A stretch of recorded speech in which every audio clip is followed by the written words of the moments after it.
Hey everyone, and welcome. You've seen the news, right? Tanks rolling across fields, jets screaming overhead, soldiers from different countries training side by side. It looks like just practice for war, but trust me, there is so much more going on beneath the surface. Today, we're going to decode that hidden language. So here's the big question we're tackling today.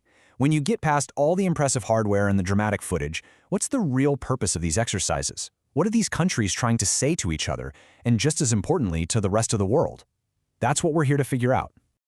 Okay, before we jump into some really cool examples, we've got to get on the same page. Let's define what we're even talking about here and why these drills are way more than just a simple practice session.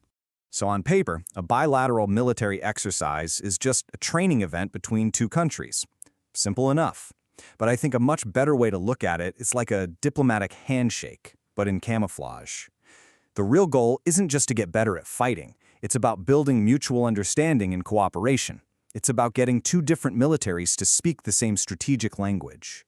And if you look at the goals here, it really breaks it down. Of course, you want to build trust and make sure your gear works together.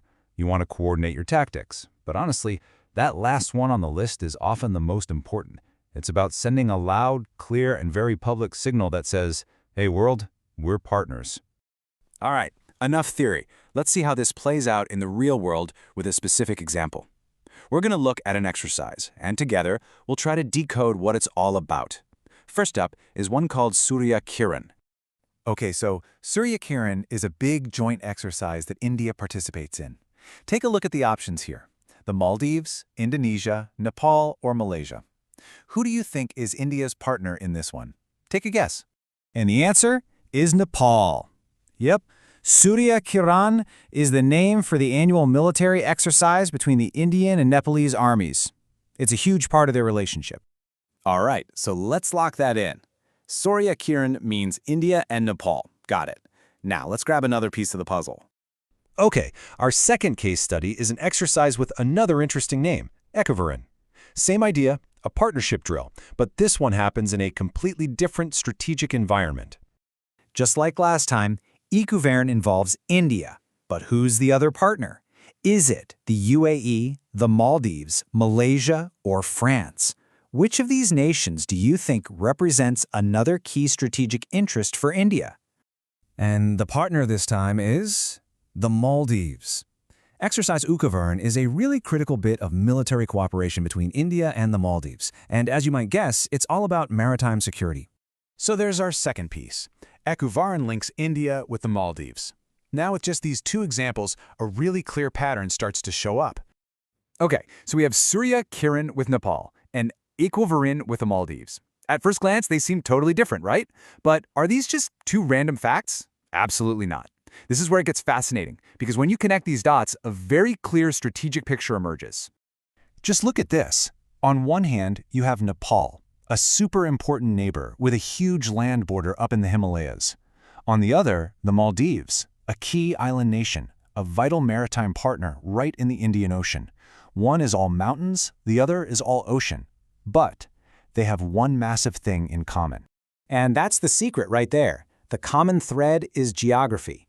Both of these countries are right in India's immediate neighborhood.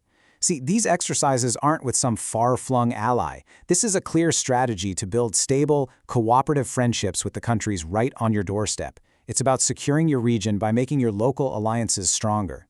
So let's pull back one last time and look at the real big picture here. We've defined what these drills are, we've looked at a couple of examples, and we've uncovered the regional strategy. So what does all this tell us about how these exercises work as a tool of global diplomacy? Well, it's almost like a four-step playbook. First, you figure out who your key partners are in the region. Then, you hold these very public, very visible joint exercises.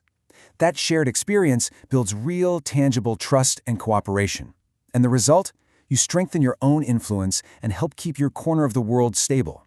And really, it all comes down to this idea. It's like this quote says, "The loudest messages are the ones you don't actually say out loud." These drills are a powerful kind of sign language on the world stage.